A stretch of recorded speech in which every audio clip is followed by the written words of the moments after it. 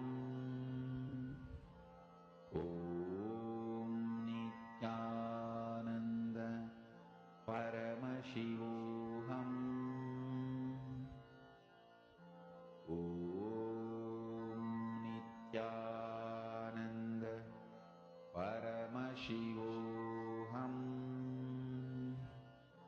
Om Nithyananda Paramashivoham. Om Nithyananda Paramashivoham. Om Nithyananda Paramashivoham.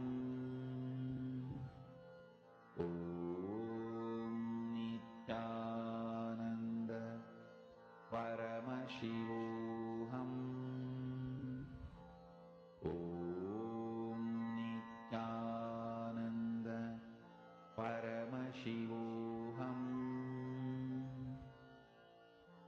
Om Nithyananda Paramashivoham. Om Nithyananda Paramashivoham. Om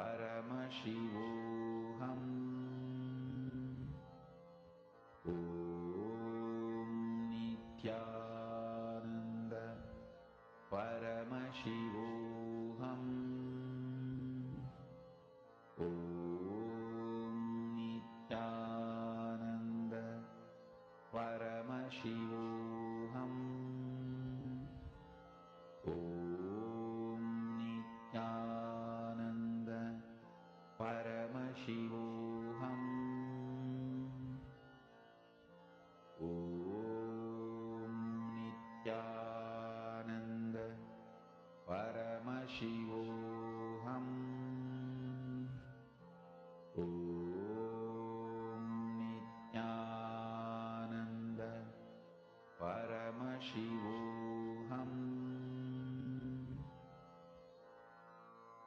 Mahā spiritual lullaby for Samadhi, and Suprabhatam, wake up call, wake up song for Paramashivam.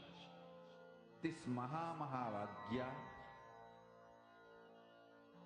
is spiritual lullaby for you to fall into Samadhi.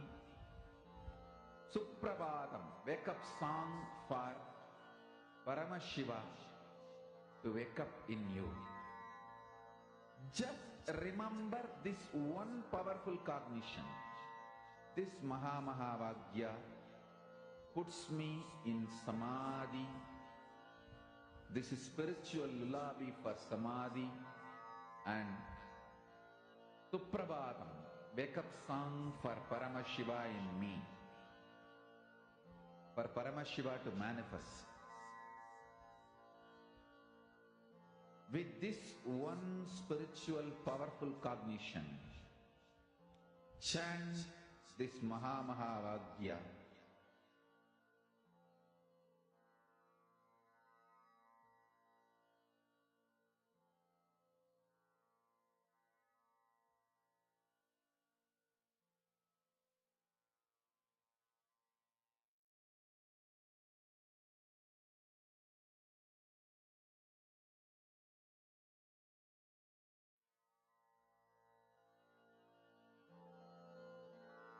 Mahā, spiritual lullaby for Samadhi.